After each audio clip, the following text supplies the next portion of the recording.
We've all heard the expression trains, planes and automobiles. But if you head out of Johannesburg on the N3 towards Durban, you find this tiny little town called Heidelberg. And once a year, they get to add bikes to that equation because the great train race steams into town.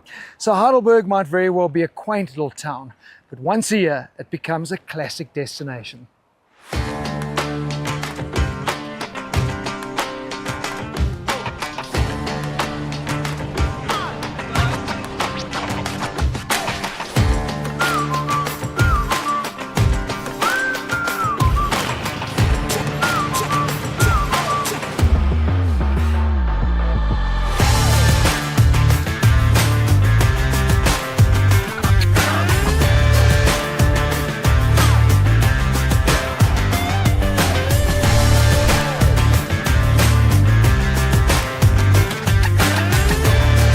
We had this lovely cavalcade around the town, went to the station, saw the lovely steam train coming in there, getting pictures with that, with all the vehicles and everything else. You're right, I don't think there's any other event quite like that where you can mix all that together. And everyone seems to be having a great time.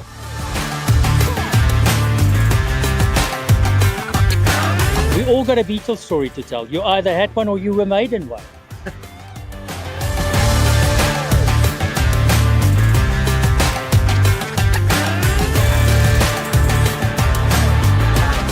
When we'd go to church and for a drive to the Heidelberg Club, and that's about it. You know what I really love about this is like everyone thinks car shows are the domain of men, but you get some really cool chicks that come rolling in on some amazing machinery. Who's the boss here? Her. That would be my mother. And she's dragged you along for? No, never. I love coming to these things. It's my 6th Heidelberg train race, and it's always fabulous fun no matter what.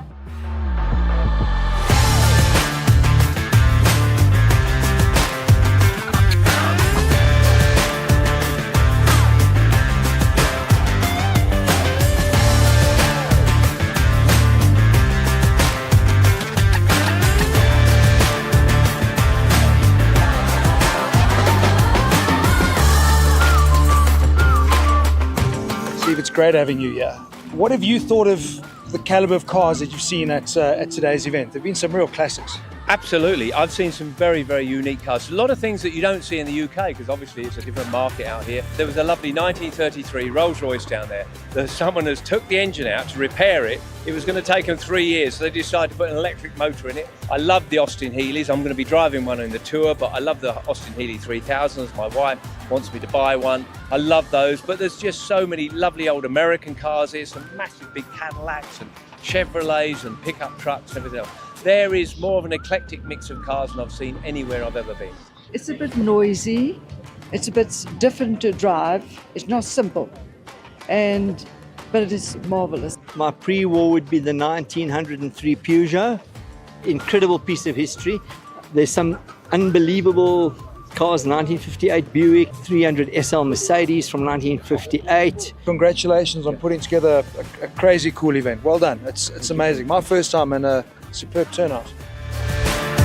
So I actually didn't know what to expect from the Great Train Race. There are not many places where you get trains, planes, automobiles and motorbikes, classic, vintage, all coming together.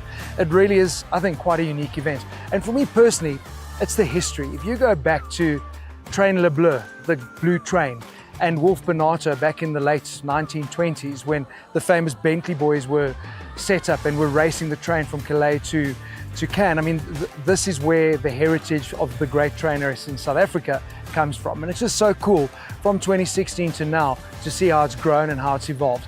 And there's one thing I always love about South African events. There's a gees, there's a spirit, and there's a smile. And in a world of digital, it's so nice to unplug and go analog and have a classic gathering of like-minded individuals. I love it. It's a great train race for sure.